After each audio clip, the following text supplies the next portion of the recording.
Tazkiyatun nafas berarti membersihkan hati dari sifat-sifat negatif, iri, dengki, benci, keterikatan. Ayo kita bersihkan. Karena kalau masih diwarnai ini, sulit kita memahami sesuatu secara jernih. Sulit kita bisa menuruti hati nurani. Orang yang benci sekali, kacamatanya kacamata kebencian. Cara pandang, perilaku, kata-kata ya disetir, diarahkan hanya oleh kebenciannya. Orang yang iri juga begitu, disetir oleh rasa irinya. Orang yang dengki, orang yang sombong, dan lain sebagainya seperti itu. Maka ini perlu dibersihkan. Karena karakter negatif tadi jadi titik gelap dalam hati nurani. Kalau dia jadi titik gelap, ya dia tidak bisa nanti pada akhirnya memantulkan suara dari guru sejati.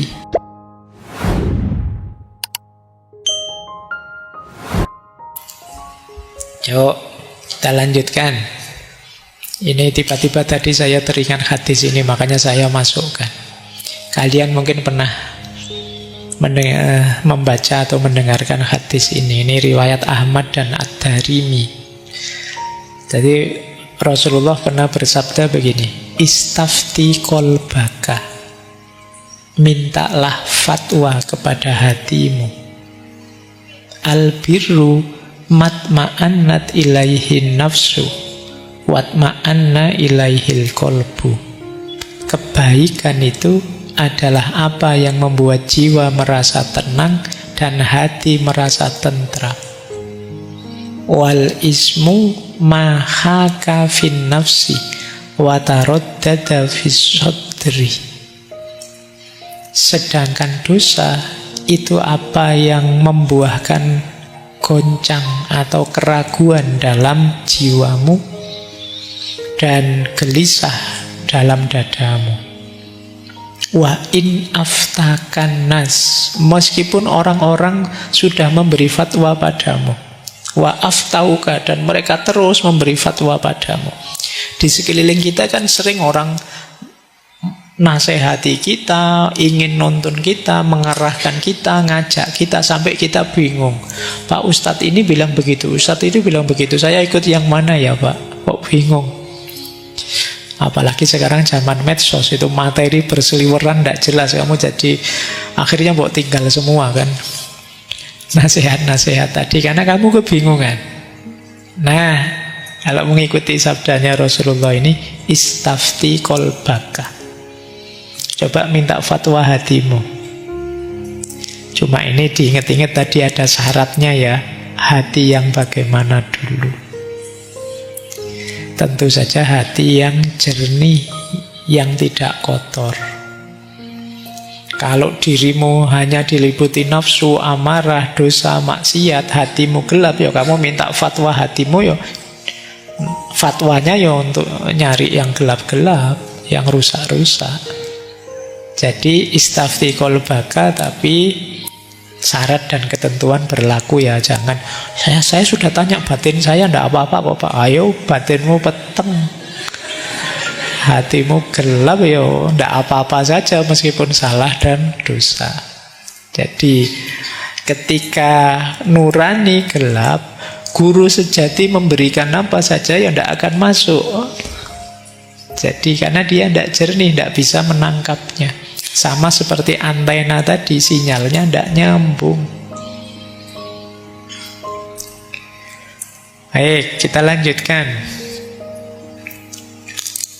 Ini agak filosofis ya. Ini sebenarnya konsepnya Sunan Kalijogo.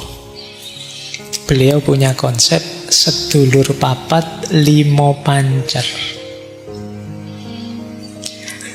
Mungkin yang Jawa pasti pernah dengar istilah ini ya. Jadi kita itu punya 4 saudara. Dan ada pancer. Pancer itu pusat. Pusat itu ya diri kita sendiri. Ini pancer namanya. Nanti ini ada hubungannya dengan guru sejati. Jadi begitu kita lahir ke dunia, itu kita punya 4 saudara. Yang pertama kakang kawah namanya. Kakang itu kakak, kawah itu ya kawah. Ini sebenarnya simbol dari ketuban. Ketuban itu waktu di perut ibu dia melindungi kita. Ketika kita akan keluar ke dunia, dia keluar dulu. Makanya disebut kakak. Jadi kita punya kakak namanya ketuban. Kita punya adik namanya ari-ari. Itu setelah kita keluar, ari-ari keluar. Kita saat lahir disertai getih dan puser. Jadi kita punya kakak, adik, dan 2 saudara lagi. Jadi sedulur papat, 4 saudara.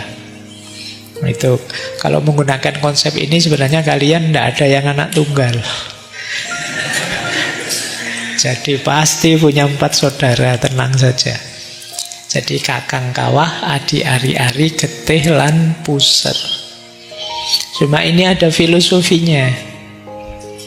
Ini hubungan dengan unsur dalam diri kita. Kakang kawah mewakili unsur air. Adik ari-ari mewakili unsur tanah. Getih atau darah mewakili unsur api. Puser mewakili unsur angin. Ya. Nah, biasanya dimaknai kakang kawah yang unsur air tadi maknanya adalah perlindungan. Karena ketuban itu kan tadi melindungi kita. Kemudian dia keluar duluan, mungkin memastikan jalannya aman, sehat untuk kita masuk ke dunia. Jadi senantiasa peduli dengan kita. Kita hidup perlu perlindungan. Kemudian di ari-ari tanah. Tanah ini simbol kebutuhan. Jasmani, rohani kita itu ada banyak keperluan, ada banyak kebutuhan. Kemudian darah itu simbol dari energi dan semangat, simbol kehidupan. Sementara puser ini kan udel-udel kalau bahasa Jawanya ya. Ini kan yang menyambungkan diri kita dengan dunia luar. Jadi puser ini yang langsung berhadapan dengan dunia di luar diri. Ini simbol ikatan dan hubungan, simbol koneksi. Nah, nanti kalau dikaitkan dengan unsur dalam diri kita, kakang kawah, ketuban air yang bermakna perlindungan itu mewakili unsur insting, naluri atau fitrah dalam diri kita. Sementara ari-ari yang mewakili unsur tanah yang bermakna kebutuhan hidup itu mewakili unsur tubuh fisik ini, jasmania.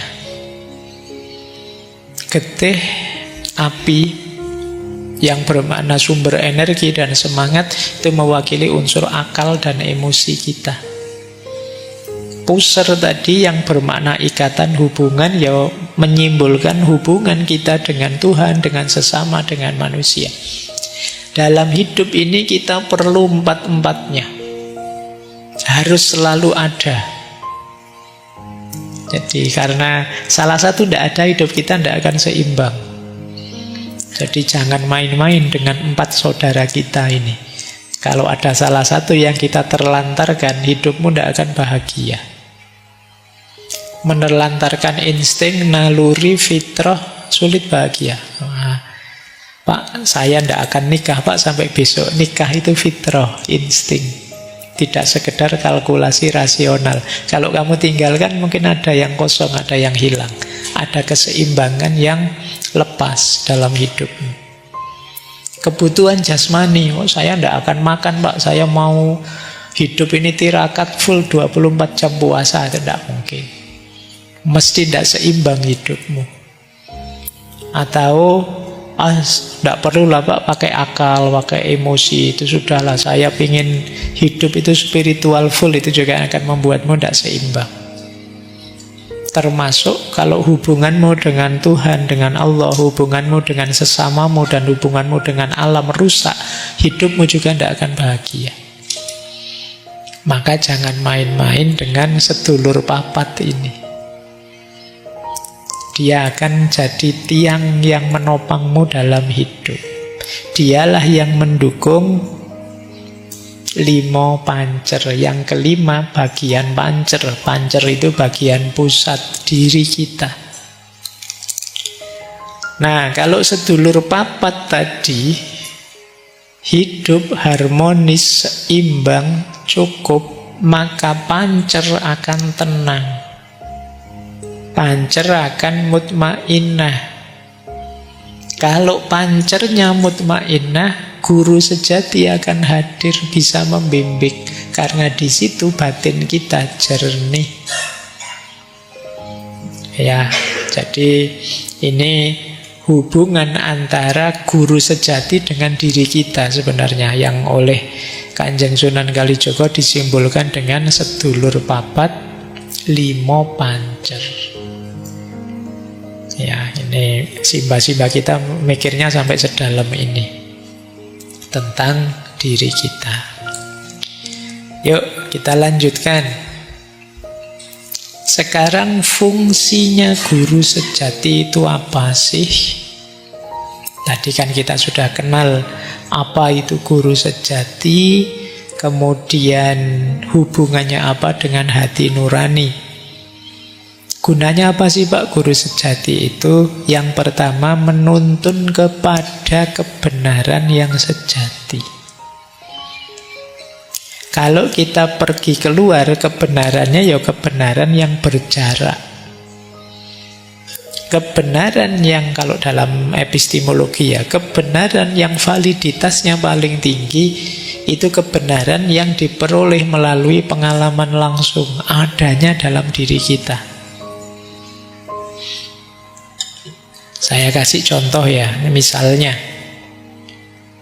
menurutmu kopi ini manis enggak?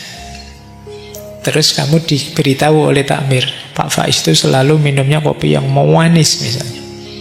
Tapi kan kamu hanya diberitahu manisnya kopi ini dari informasinya takmir. Nah, untuk tahu pastinya gimana, kamu minum saja kopi ini. Bismillah ya.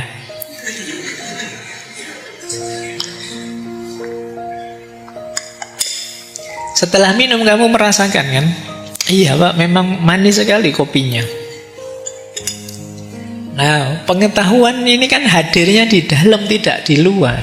Saya tidak baca buku tentang teori bikin kopi, juga tidak diberitahu oleh yang bikin kopi. Langsung saya minum. Pengetahuannya jauh lebih valid dibandingkan kalau saya hanya mencari keluar.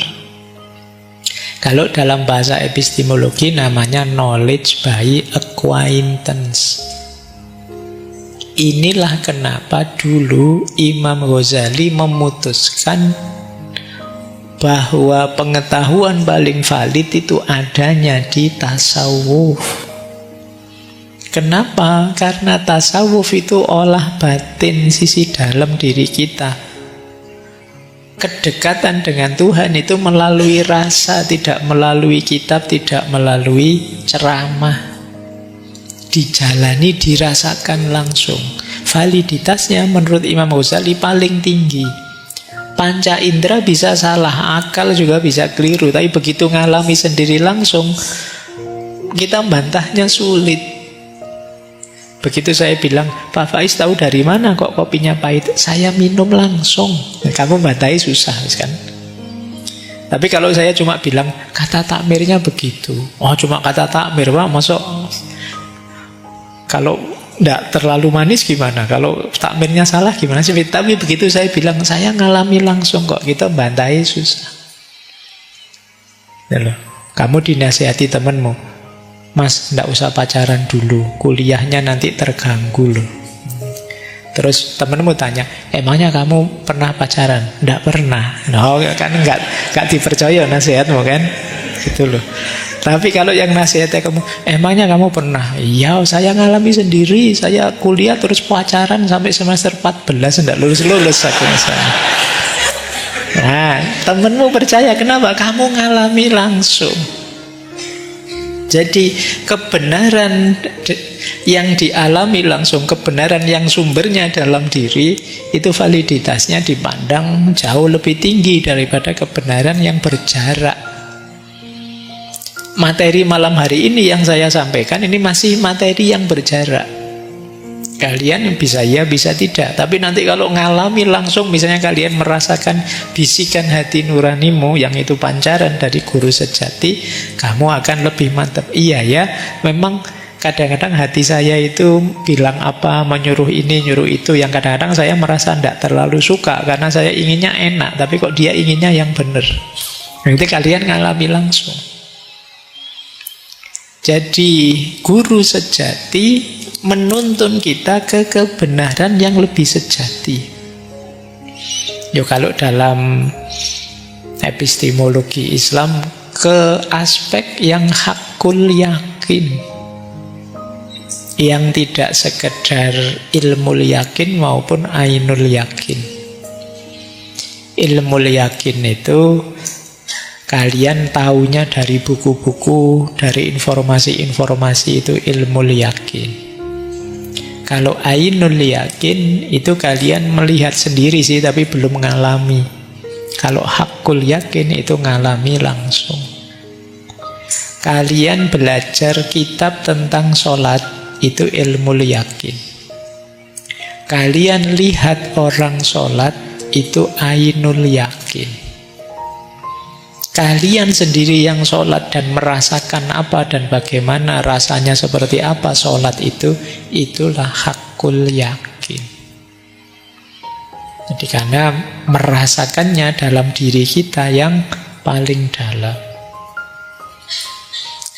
Jadi ini materi ini, kalau dicari nanti ada di materi epistemologi.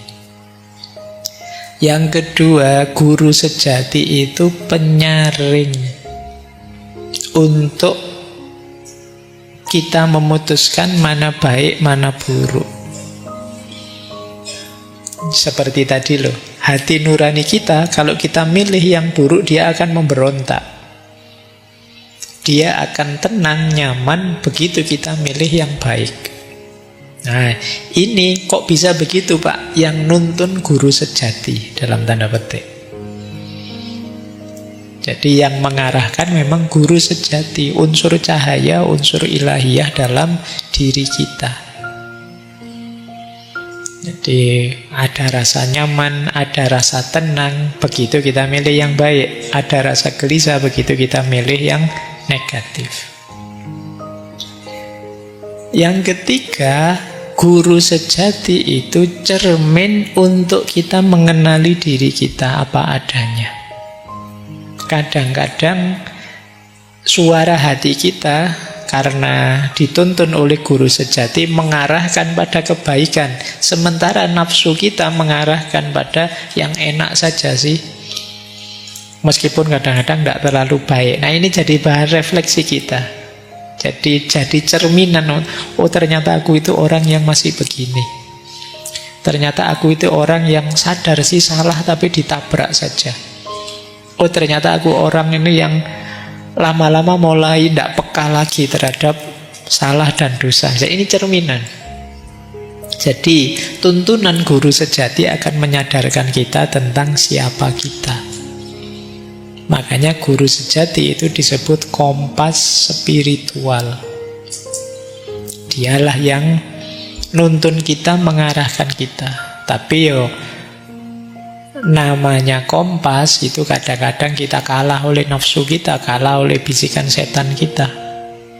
Yang di situ kemudian fungsi cermin kembali main. Iya ya, aku itu ternyata tidak sejernih itu, tidak sehebat itu cerminnya main. Jadi ada 4 fungsi yang dimainkan oleh guru sejati. Yang pertama penuntun, yang kedua penyaring, yang ketiga cermin, dan yang keempat kompas spiritual. Yuk, kita lanjutkan. Nah, bagaimana Pak kemudian menemukan atau membangkitkan guru sejati dalam diri kita? Apa yang harus kita lakukan? Ya dalam filsafat Jawa secara umum jalannya 3. Yang pertama menyucikan hati, tazkiyatun nafas. Yang kedua laku prihatin atau tirakat. Yang ketiga olah rasa. Nanti kita jelaskan sendiri olah rasa ini. Tazkiyatun nafas berarti membersihkan hati dari sifat-sifat negatif, iri, dengki, benci, keterikatan. Ayo kita bersihkan. Karena kalau masih diwarnai ini, sulit kita memahami sesuatu secara jernih. Sulit kita bisa menuruti hati nurani. Orang yang benci sekali misalnya, orang yang benci sekali kacamatanya kacamata kebencian. Cara pandang, perilaku, kata-kata ya disetir, diarahkan hanya oleh kebenciannya. Orang yang iri juga begitu, disetir oleh rasa irinya.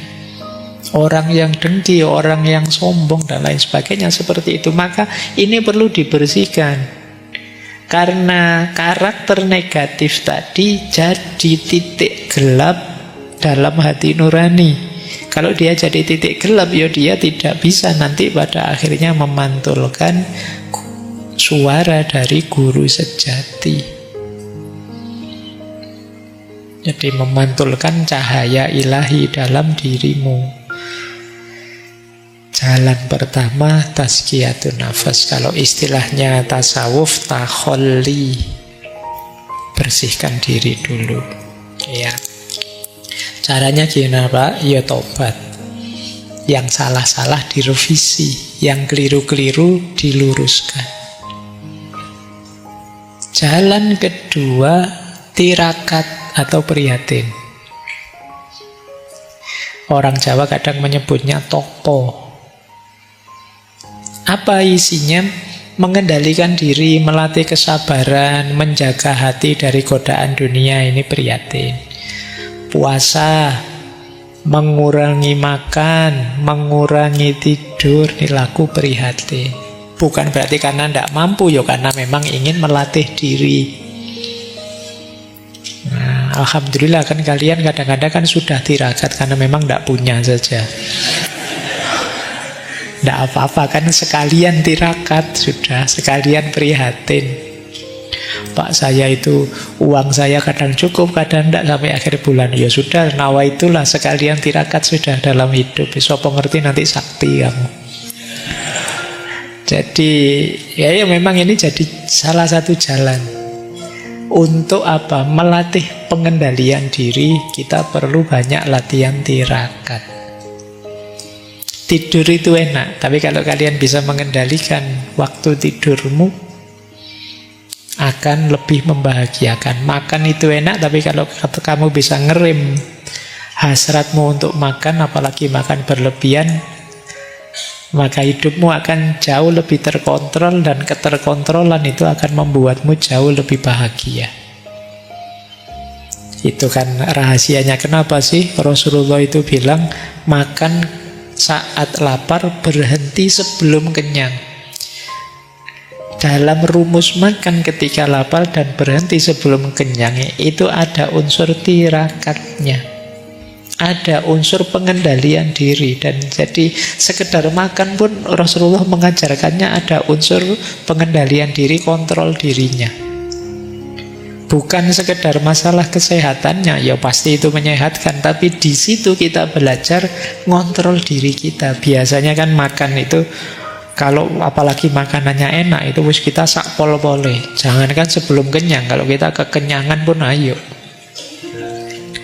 Eman-eman Pak, nih kalau makan itu kan gongnya biasanya di belakang, yang enak-enak kamu makan terakhir kan.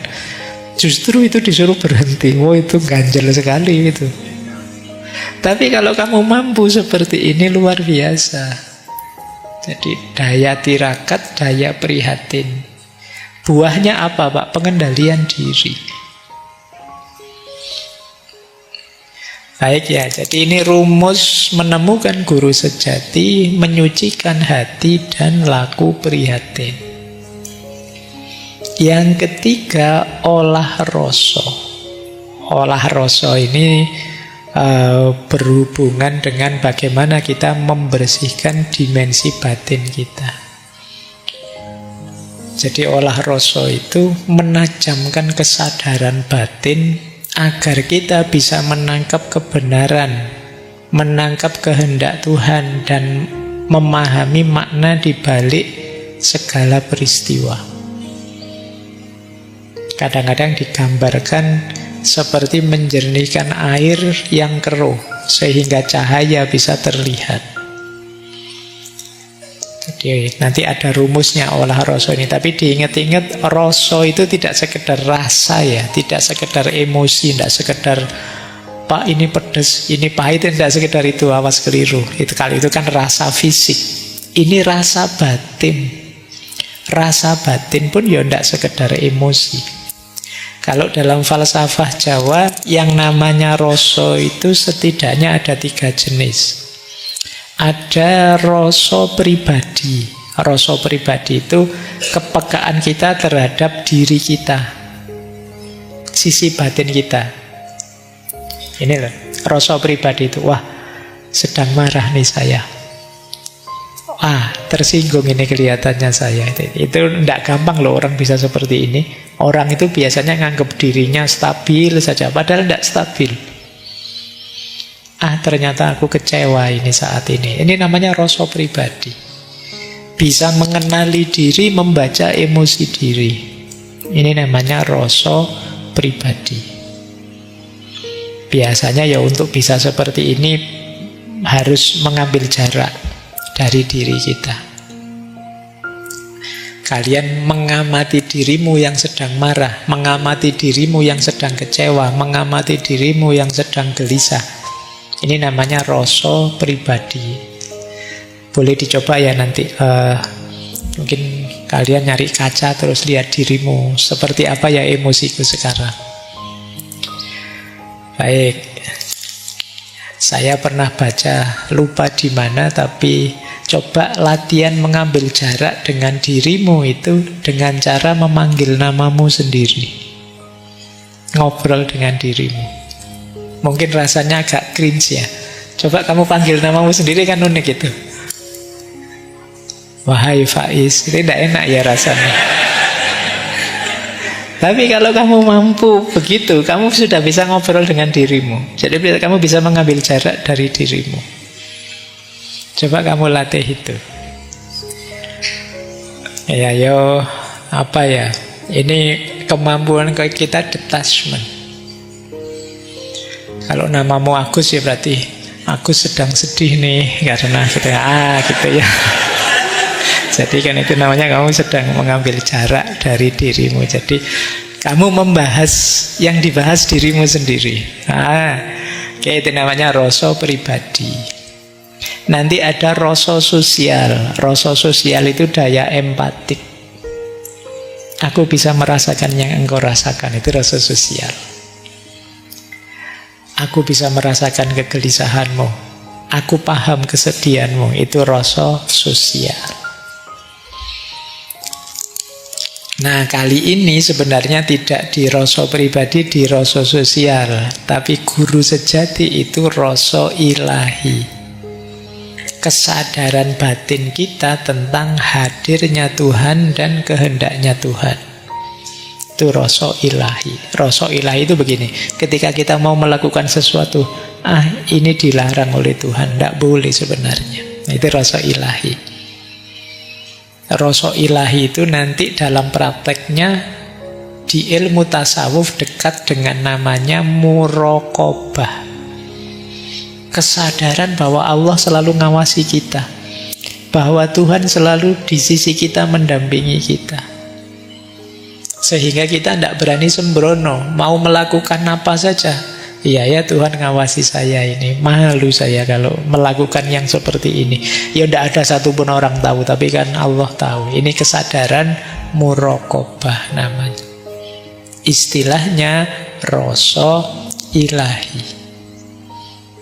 Ya, jadi ada rasa pribadi, ada rasa sosial, ada rasa ilahi. Lah terus bagaimana Pak mengolah rasa itu? Dalam falsafah Jawa nanti ada tahapannya. Tahapan awal namanya srawung rasa. Setelah itu seleh rasa. Setelah itu manunggal rasa. Jadi srawung rasa atau mengenali rasa, seleh rasa memasrahkan rasa, dan manunggal rasa menyatu dengan rasa.